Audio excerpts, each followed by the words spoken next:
Marcos. Era un enigma para Lelia, aquel ángel que había supuesto desde sus primeros encuentros.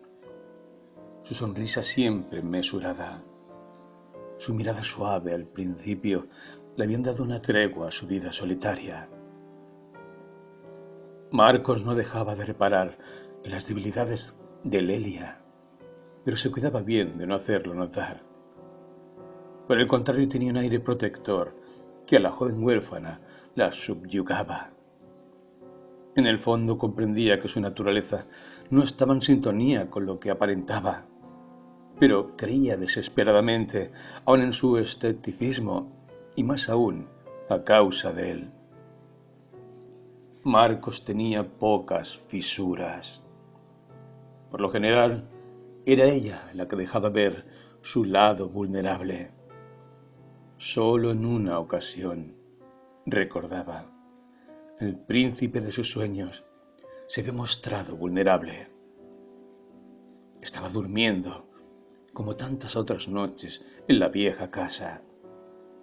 Ya habían realizado los planes de casamiento y otras cosas que en verdad no eran programadas por Lelia, sino por las circunstancias, por decirlo de algún modo. Marcos comenzó a moverse en sueños. Gimió dolorosamente y abrazó a Lelia con fuerza. Ella se despertó súbitamente. Marcos estaba con los ojos abiertos y jadeaba angustiado. ¿Qué pasa?, preguntó Lelia, secando el sudor como a un niño. Un sueño nada más. Marcos minimizaba todo lo que tenía que ver con aquello que podía despertar angustia o desconcierto en su alma. Tan preservado parecía estar, imaginó Lelia. O tal vez no. Solo un sueño, pero ¿qué sueño? Y por un momento el hielo se derrumbó sin más, y él le habló de aquel mundo onírico tan ajeno para su naturaleza, que basaba casi toda su expresión en la vida práctica, pero estaba aún preso de la atmósfera de sus imágenes, y descontando que aquello podía acercarse más a una revelación o a un acto de humanidad de su zona más legítima, se limitó a enumerar las imágenes y los hechos que lo habían agobiado en su pesadilla. Una mujer gigantesca daba contra el suelo con un látigo. Él huía de ella en un oscuro garaje entre los autos, pero el látigo se transformaba en un tentáculo y lo alcanzaba.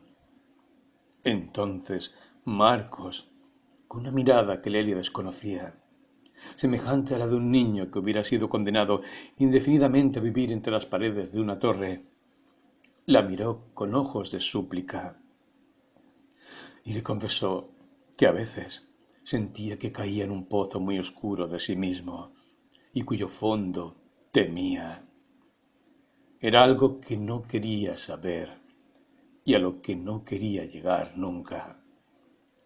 Lo dijo con la voz transformada, en un acto que tal vez, por milagro del sueño, lo llevaba hacia aquella intemporalidad que de tanto en tanto nos conecta con las zonas más olvidadas de nuestra infancia.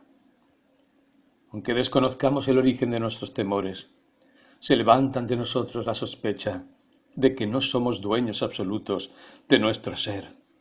Y eso era precisamente lo que a Marcos se le volvía intolerable.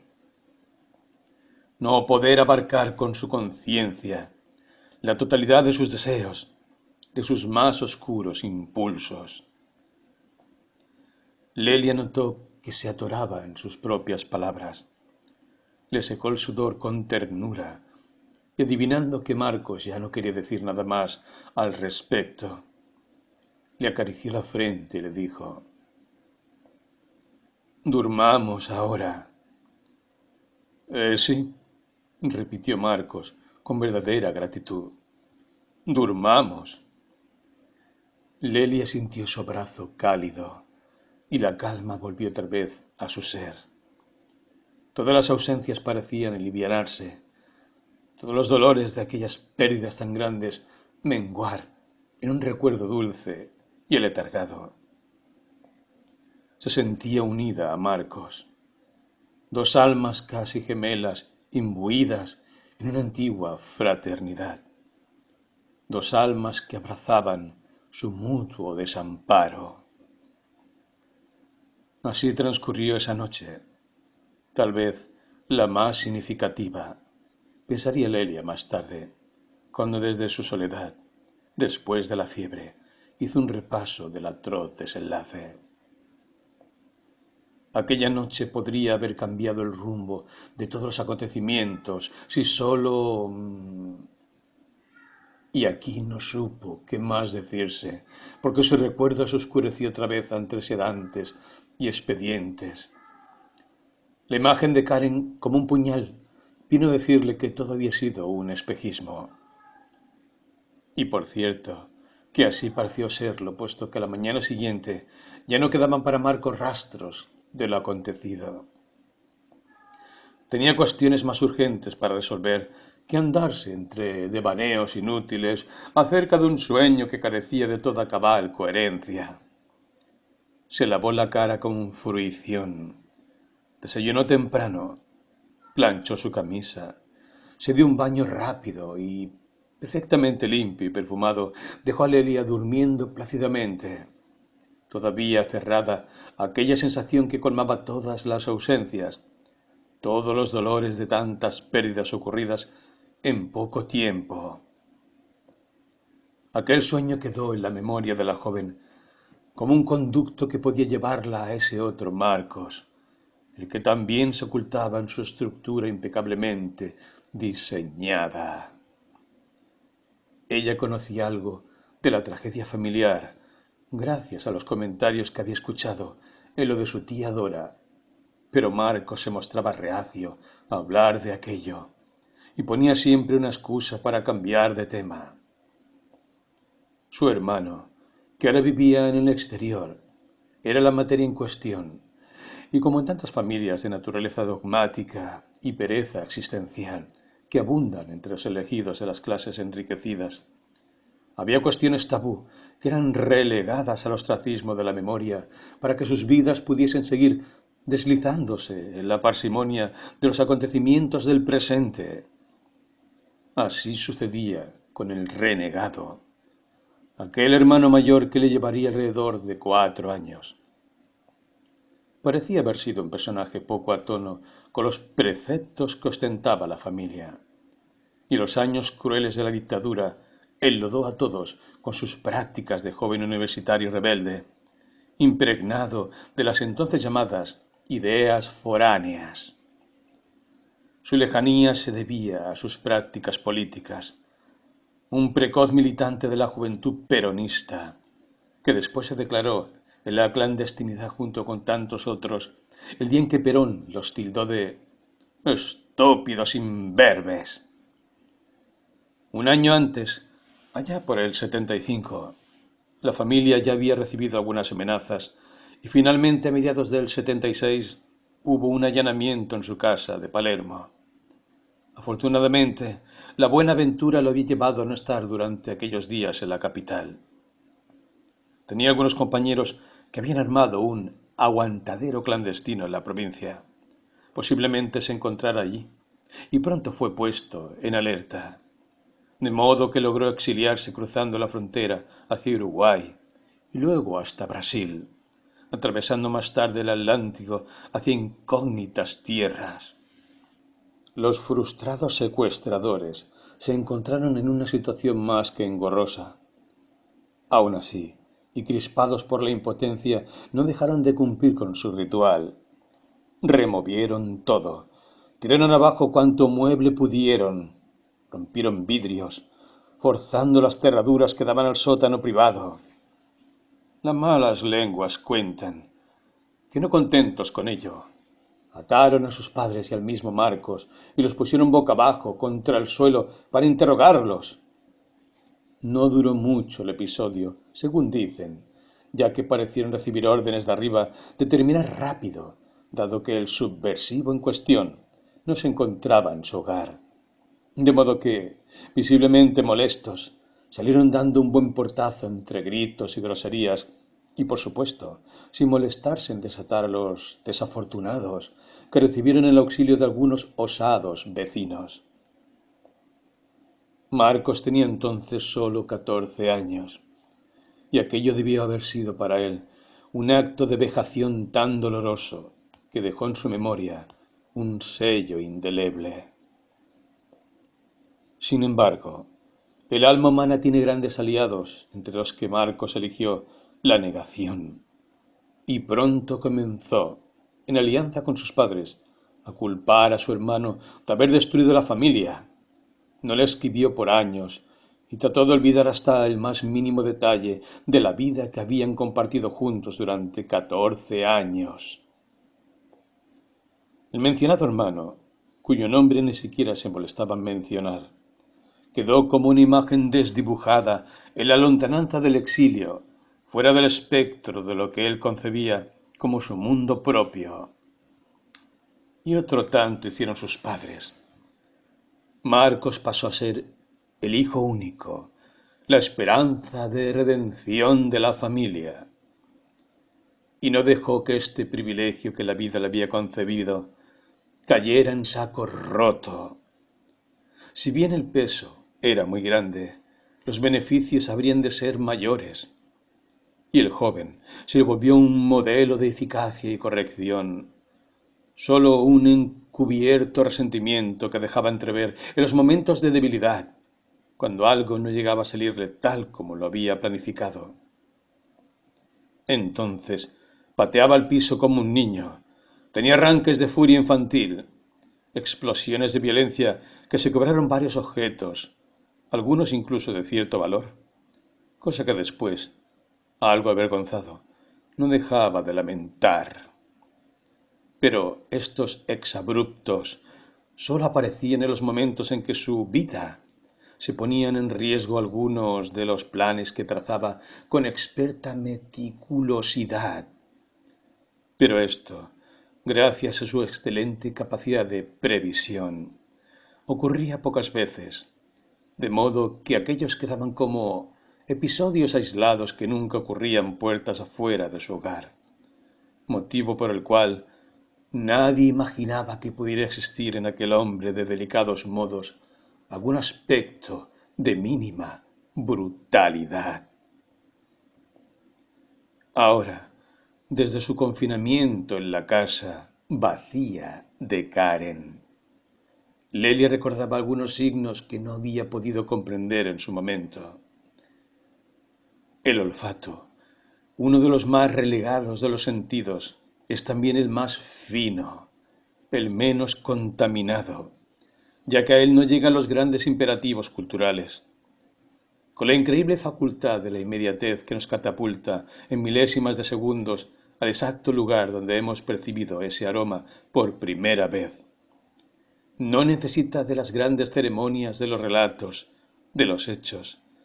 El aroma nos lleva a la esencia del instante vivido.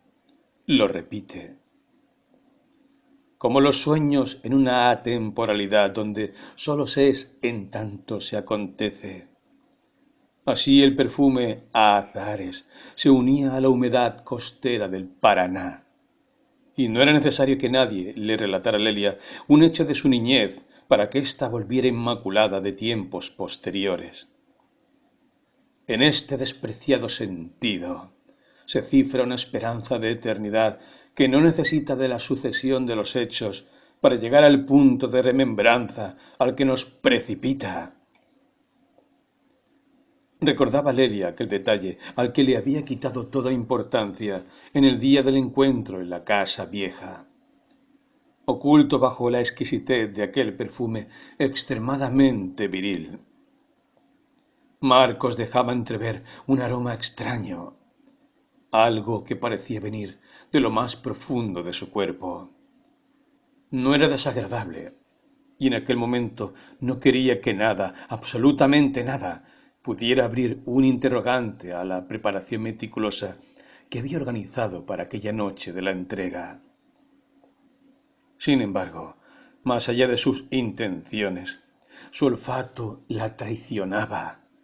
y aquel aroma extraño, como de arcilla fresca, parecía trascender los vapores de la exquisitez artificial, como si algo en Marcos no fuese por completo lógico. Una fisura en el hombre sin fisuras abría una mínima grieta hacia la percepción de otra naturaleza que parecía ponerse en evidencia de inevitable manera ante la sensibilidad de Lelia. Existen olores habituales, no muy dichosos para la cultura de nuestros olfatos exasperados, cuya necesidad de encubrir toda expresión de animalidad en lo humano se vuelve causa prioritaria. Así como se oculta la orfandad humana bajo el grotesco escalafón de las jerarquías y los actos de heroísmo, así como se fundan mitos confundiendo su naturaleza de fábulas, en el mejor de los casos, aún no suficientemente investigados hechos históricos, así también los olores humanos causan suprema repugnancia al olfato de los elegidos entre todas las especies. Sudores, flatulencias, expresiones ruidosas del buen comer, etc., no son tenidas por dignas dentro de la escala de lo que se considera elevado en el territorio de la idealización con que se nos presenta la gran fábula de los individuos, ese dúo indivisible de cuerpo y alma. De este modo, aparentemente banal, de manera subyacente se va gestando el gran mito de la eternidad del hombre. En tanto todo perfume tiene su asentamiento en las funciones del cuerpo y nos recuerda cuán dependientes de este pequeño templo somos y hasta qué punto su existencia es efímera. Y en el extremo más agudo de la angustia se abre el aroma del alma junto con los hedores de la inevitable putrefacción de nuestro inmortal icono antropomórfico, aquel con el que hemos pintado todas las imágenes del amor, la belleza, el poder e incluso los fundamentos plásticos de nuestras virtudes morales, bondad, inocencia, fortaleza, templanza, etc. No era el caso de aquel aroma, y éste produjo en la que ahora recordaba una escalofriante sensación al evocarlo, ya que en él se percibía algo ajeno a lo estrictamente humano, como si habitara en aquel hombre algo que no era exactamente lo que dejaba ver, algo subterráneo, tal vez ancestral. En todo caso, una forma de su naturaleza lejana a lo que podía comprenderse dentro de lo que ella había imaginado desde el principio. Es el olfato el sentido más fiel y al que menos recurrimos a la hora de evaluar estados, seres, acontecimientos y acciones a seguir. Lelia debía haber prestado atención a aquel signo sutil y tal vez, pienso, habría comprendido mejor cuál era la esencia real de su hombre. Debía haber unido aquello con la súbita confesión de Marcos sobre el pánico de encontrarse consigo mismo en un pozo sin fondo del cual temía no poder salir. Del mismo modo, ¿acaso no había una clara relación? Se preguntaba ahora. ¿No está hecho imagen y semejanza de un sueño familiar? ¿Quién era la mujer del látigo? ¿Lelia o su madre? ¿O él mismo persiguiéndose implacablemente hasta la desnaturalización absoluta de su inicial pureza? Un hombre sin memoria no es más que un golem, cuyas acciones se realizan a placer de todo lo que lo define y manda. Marcos, tan seguro de sí mismo, cambiaba su expresión cuando su madre, una matrona obesa y enjollada, amante de la vida social, el té canasta, el buraco y los conciertos sacros, le dirigía con tono admonitorio algún discurso respecto a un detalle de su ropa o de su vocabulario. «A ver si todavía terminas como tu hermano», era la frase que aterrorizaba a Marcos. Y si alguna vez había tenido algún atisbo de rebeldía, pronto dejó de lado todo intento. Reconfortábase con la sonrisa complaciente de su madre, que le prodigaba toda clase de halagos a medida que iba paso a paso cumpliendo con el proyecto de redentor de la buena reputación familiar que había echado a perder el exiliado. Y como Sísifo llevaba a la cumbre su roca y la volvía a subir cuantas veces fuese necesario, y en tanto su madre lo requiriese. Aun en cuestiones de amoríos, había renunciado en beneficio de la reputación familiar a chicas que para la madre eran dudosas, promiscuas o simplemente demasiado morochas o no practicantes de la religión católica.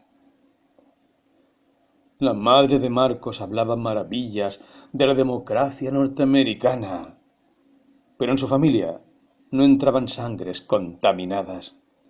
No le gustaban los judíos, no por ser antisemita de manera particular, sino porque los consideraba demasiado librepensadores y excesivamente intelectuales. No era lo mismo tener una buena carrera, una cultura prolija y sistemática como la que impartían en la UCA, que andar por el mundo disertando sobre todas las cosas, poniendo en discusión hasta la misma existencia del Señor. Eso no estaba dentro de lo admisible. A pesar de equivocarse de manera alarmante, como sólo había conocido judíos agnósticos, amigos de su hijo mayor en su mayoría, descartaba la existencia de otra sociedad tan afín a la suya, que podía ser la emulación perfecta de la cruz en una ostentosa estrella de David. La colectividad judía tenía los mismos vicios y contemplaba con igual recelo las uniones mixtas.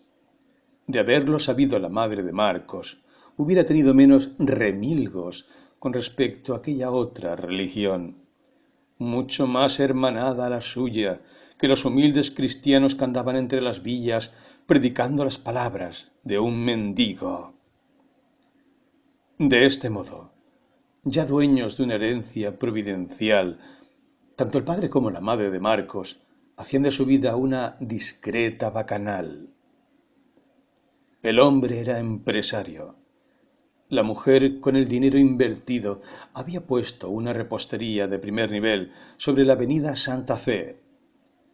Era bastante laboriosa y gustaba de entrar en conversaciones con sus empleadas en puntos que, sin demasiada preocupación, pasaban del propósito maternal a dirigirlas a la lisa y llana humillación.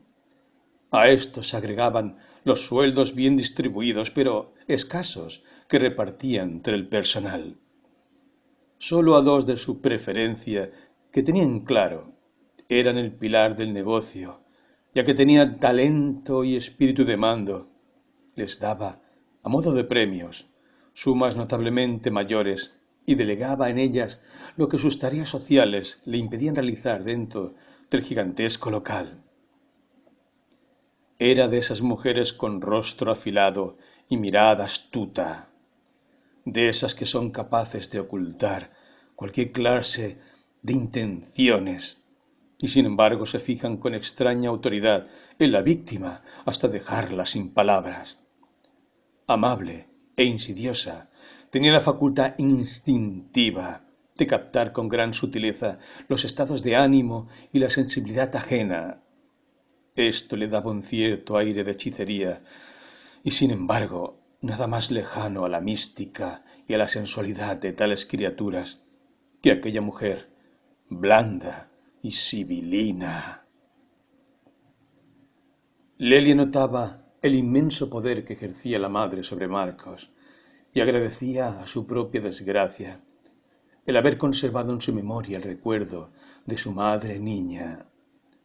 Sin embargo, no se le escapaba que se encontraba sola por completo, que su único familiar era su tía Dora y los allegados a ella, cuestión que le restaba fuerza a su mundo construido con el abecedario siempre incierto del ensueño. Aquella contradicción era la base de un corrosivo sufrimiento. Si bien antes se había sentido en soledad, ahora, frente al nuevo panorama, donde todos parecían haberse vuelto hacia ella para medir, pesar, inspeccionar sus emociones, su estado de alteración perceptual, etc. En ese instante se sentía más sola que nunca, asfixiada por una razón más poderosa que el más osado de sus argumentos, que la mejor de sus disertaciones, el discurso del poder.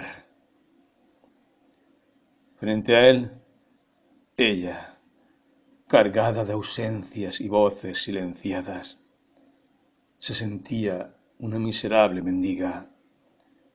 La madre de Marcos no dejó de percatarse de aquella ansiedad de amor y puso particular énfasis en prodigarle todas las amabilidades posibles. Pero esto a Lelia la ahogaba aún más, en tanto la ponía ante la difícil opción de agradecer aquello que detestaba. Y sin ninguna clase de compasión, conociendo también o mejor que Marcos su procedencia aristócrata, la mujer, que por supuesto era asidua concurrente a las tertulias de la tía Dora, comenzó a planificar la boda. La llevó a las mejores casas para que eligiera su vestido con esa capacidad sobrehumana que tenía de terminar haciéndoles creer a los demás que la elección era libre cuando, en el fondo, todo concluía consumado al gusto y la moda de su propio capricho. De manera tal que el vestido de Lelia terminó siendo un artefacto semejante a una torta de repostería. Aquella criatura delgada, de ropas de bámbula y collares de mostacilla, llevaría una ampulosa cola de novia que escoltarían las sobrinitas preferidas de una amiga de la familia. Sin duda, aquella mujer tenía el poder de devorar la voluntad de Lelia. ¿Quién te ha visto y quién te ve?, decía la joven Caro, cuando supo del acontecimiento próximo. Aquella boda exquisitamente organizada, con el fervor propio de quienes cifran en ella una razón más personal que desprendida. Así, Caro, hiperkinética y deportiva, pero en el fondo desdeñosa y cargada de antiguas aflicciones que ya ni se le referían a su memoria, no gozaba con semejante entusiasmo familiar. En el fondo envidiaba sobremanera el destino, para ella inmerecido, de Lelia, esa ricachona inútil, sin cerebro, que no hace más que recluirse con cara de damita misteriosa en el último rincón de la casa de la tía Dora, con su asquerosa copita de licor. ¿Qué le había visto Marcos? No lo entendía. Posiblemente estaba embobado por sus aires de excentricidad enfermiza y aristocrática. Así veía Caro a Lelia por esos tiempos. Lelia no reparaba en ella. Estaba ocupada en rescatar aquel mundo que sentía se le escapaba como arena entre los dedos. A medida que avanzaban los planes, más sombrío se tornaba su ánimo. Deseaba huir a la vieja casa, recluirse en la habitación de Ramona, dormir en su cama tratando de apresar aquel olor tan singular que provenía de una mágica pócima de crema de manos, colonia y vestidos con naftalina, aroma que para ella era el pasaporte inmediato al resguardo. Y otra vez giraba la perinola sobre la mesita, y otra vez las viejas cartas mostraban sus arcanos familiares. Y otra vez, San la Muerte, San Cayetano, la Virgencita de Luján, la doncella enamorada de la luna y el lobizón mendigo. ¿Cuánto daría por volver hacia atrás el reloj del tiempo? Rescatar aquellas amadas almas que tanto amparo le habían dado los momentos más duros de su vida. Pero estaba irremisiblemente sola, y Marcos comenzaba lentamente a alejarse. Lelia tendía su alma sedienta, y Marcos le daba palmaditas. Fue así que poco a poco fue despojándose de todo aquello que le era más caro.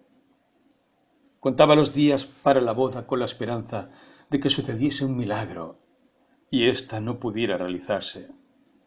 No podía decirse que no amara a Marcos, pero empezaba a sentir aquel perfume artificial que cubría mundos cuyas leyes le resultaban oscuras y temibles. Cuanto más pesada es la armadura que cubre el cuerpo de una sociedad, más hediondo es lo que oculta. Lelia sentía náuseas de tanto perfume caro, tanto aroma empalagoso, que le hacían recordar, más que a las flores silvestres de su patria chica, a la corona de los muertos. Así estaban las cosas en los últimos días. Lelia se movía como impulsada por voluntades ajenas. De compras con la madre de Marcos. Luego acompañaba a su tía Dora a mirar salones. Habían elegido la iglesia del Pilar en plena Recoleta, ya que era la más apropiada para un evento de tal magnitud. Lelia repasaba los cristos laminados, enjollados, terciopelos, oropeles, vírgenes de miradas lánguidas desprovistas de todo rasgo de ternura, de toda tristeza. El cementerio de todos sus sueños estaba allí, en cada estatua, en cada lujuriosa vestimenta. Su asco era cada vez más difícil de tolerar. Comenzó a notar que volvían a sudarle las manos como cuando era niña y que las cosas comenzaban nuevamente a perder consistencia. El sentimiento que se había iniciado luego de la muerte de su madre volvía ahora con nuevos bríos. Buscó afanosamente en su casa algún remedio para su angustia, pero nada había excepto unas recetas viejas de un boticario que halló revolviendo entre los papeles de su padre. Aquello llamó poderosamente su atención. Recetaba enormes dosis de morfina y algunos otros compuestos que no entendió. ¿A quién iba dirigidos? ¿A su madre? ¿A su padre?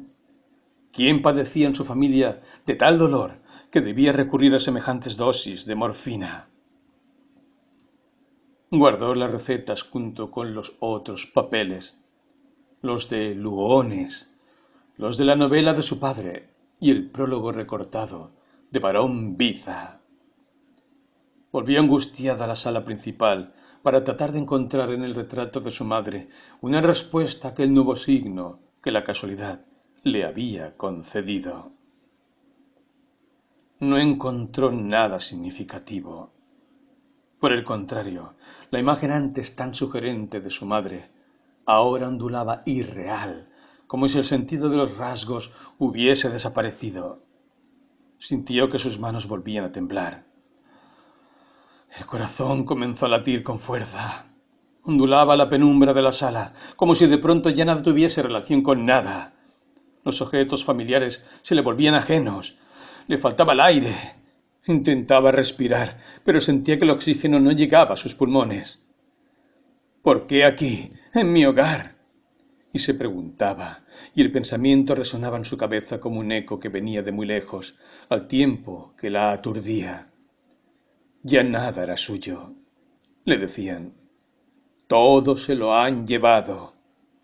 Y se mezclaban frases de su evangelio como inconexas muletillas. También sus personajes oscilaban en la repentina desorganización de su conciencia. Se unía el cielo arenoso, la imagen de la horca. El cuervo sobre la carroña, ¿reía o era sobre la bóveda de su madre? No podía saber dónde estaba cada imagen. Se mezclaban como un dibujo cambiante y luego se diluían entre colores sin sentido y palideces amorfas. Pensó que se estaba volviendo loca. Necesitaba salir con urgencia. ¿De dónde? ¿Hacia dónde? No lo sabía. En aquel punto, ya hasta la voz de su pensamiento se había vuelto ajena. Corrió al escritorio de su padre. Buscó con angustia en el viejo bar algo de licor, lo que fuera. Había una botella de whisky que había quedado intacta. La abrió con desesperación. Bebió directamente del pico, como si fuera agua. Pasaron segundos oh siglos. Lo cierto es que de pronto sintió que el mundo se oscurecía y cayó sobre la alfombra en un desvanecimiento súbito. Solo llegó a percibir un túnel hacia adentro y el vacío. La antesala de la muerte no es un luminoso umbral donde las mitologías de la inmortalidad tienden sus lazos tramposos a los desesperados. Por el contrario, hacia adentro cae la conciencia triturada por la gravitación de un agujero negro que nos lleva al coma. Nada menos consolador que aquella antesala. Desde su segundo infernal, el hombre toma conciencia del pasaje del fin de su existencia, ese tránsito del ser hacia el no ser. Aquel ultraje del cuerpo que no ha perdonado a la vanidad humana, teorizando con impecable lucidez y sus inagotables sofismas científicos religiosos. Se despertó en casa de la tía Dora. La vio ladear la cabeza. Un hombre conversaba con ella. Sintió pánico y lanzó un grito. ¡No! ¡Otra vez no! No dijo más. Vio la jeringa, la pesada respiración del hombre que la inyectaba y volvió a caer en el vacío. Marcos estaba molesto, al igual que su madre. Había que cambiar todos los planes. Su futura mujer había tenido un ataque de locura. Buen futuro le esperaba. Si este era el comienzo, la suerte estaba echada. Y según el psiquiatra, el mismo que atendía a la madre de Caro, la cuestión era pasajera, un shock nervioso, demasiadas presiones y la soledad en esa casa de 1000 demonios que no era buena compañera. Marcos se tranquilizó ante aquel pronóstico. Solo necesitaría un mes de descanso, unos sedantes específicos que él recetaría junto con algún componente antidepresivo, y pronto estaría como nueva y mucho más animada. Marcos se acercó dulcemente a Lelia, la besó y le repitió las palabras del médico. Lelia sonrió con resignación. No quería defraudarlo. Él aseguró que eso no debía preocuparla y que por ahora lo principal era reponerse. Hablaba con la misma dulzura de los primeros tiempos. Lelia sintió que volvía a estar a resguardo de su hombre. Necesitaba aquella intimidad como nada en el mundo. Marcos comprendía muy bien cómo estaban las cosas y se abocó a mimarla con amor paternal. Durante ese mes, Lelia, como una niña obediente, tomaba sus medicamentos, salía al jardín, miraba los bellos rosales. Por primera vez, aquel lugar se le volvía reconfortante, especialmente cuando estaba allí entre los lirios cuidados y rosales y aquella delicada hilera de arbustos. Había también jazmines del país y otras plantas que no podía identificar, pero aquello le hacía bien. El olor a pasto regado, el aroma embriagador de los jazmines, los rosales que se distinguían por la variedad de color de sus flores, amarillas, blancas, rosas, rojas. Veía a los pequeños colibríes sobre las flores. Movían tan rápidamente sus alitas que parecían flotar. La tía Dora le servía el té en una mesa blanca con arabescos. El sol del atardecer matizaba el techo de las otras casas. Marcos venía sonriente, con un ramito de flores, con un chocolatín. Todos eran tan amables con ella de pronto. Imaginó que aquellos sentimientos anteriores a la crisis no eran más que producto de la soledad, el encierro y su obcecada tendencia a vivir de sus recuerdos. Si bien echaba de menos escribir, comprendía que ya no era necesario. Todo resultaba repentinamente liviano, suave, No veía detrás de los rostros absolutamente nada más que lo que éstos decían expresar. La tía Dora se sentía satisfecha con ella y se lo hacía notar. Esto conmovía a Lelia, que en el fondo siempre había deseado agradarla. Como rescatada de aquella familia de lunáticos, Lelia vivía en el suave vaivén de los días tranquilos del country, junto a personas que ahora reparaban en ella, que no abrigaban segundas intenciones y que sólo deseaban su bien. Mucho antes de lo esperado, estuvo a punto para iniciar una nueva vida. Todos se mostraron muy complacidos con su actitud. Estaba locuaz, se interesaba por los detalles de la boda, aceptaba todas las sugerencias respecto a cómo habría de ser el civil, la ceremonia religiosa, incluso hasta la fiesta. Hasta Caro se mostraba complacida, no del todo, pero no podía negar que Lelia era otra persona. Además, se interesaba en sus charlas, incluso se admiraba de sus proezas universitarias, le auguraba un gran futuro, y esto hacía que Caro comenzara a sentir hacia Lelia cierta simpatía. Pasado el mes, Lelia comenzó a sentir nostalgia de su antigua casa. No se atrevía a expresar aquel sentimiento porque podían considerarlo un estado de regresión. Y de ningún modo quería pasar por una insana, mucho menos ahora que había superado el estigma de su familia. Sin embargo, notó que había algo inquietante en aquella calma, como si no todo estuviera en el orden correspondiente a lo que parecía ser. Para evitar situaciones engorrosas, solo se limitó a pedir que le trajeran su carpeta azul. Describió el lugar, etc. Sin demasiado entusiasmo, pero por temor a que sospechara algo, le hicieron llegar todos sus escritos y algunas otras cosas que requirió, como un par de copas de su abuela, el tintero y la pluma, etc.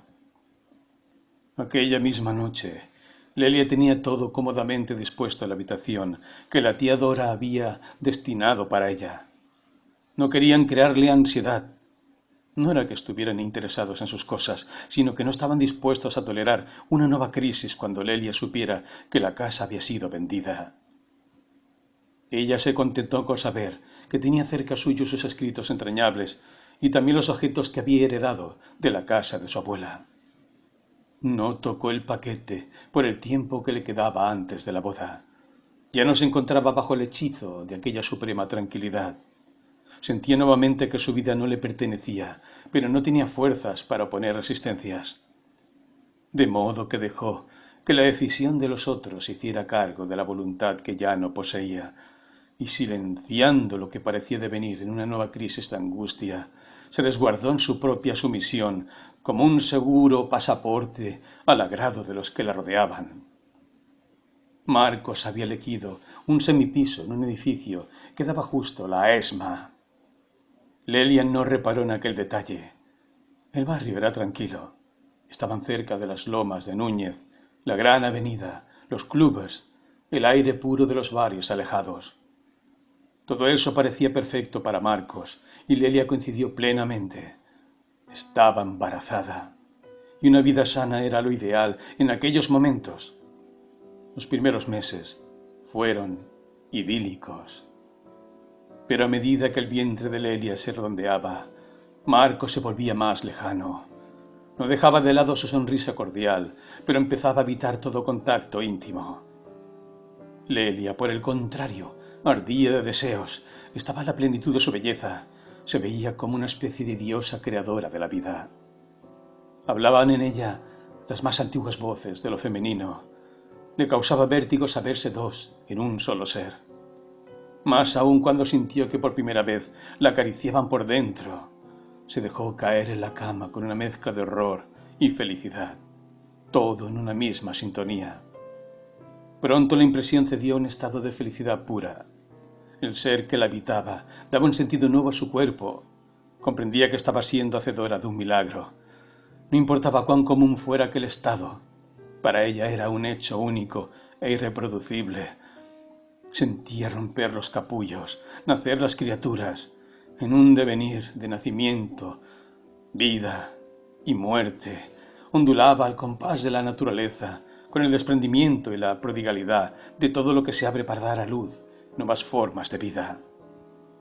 Aquella era una felicidad legítima.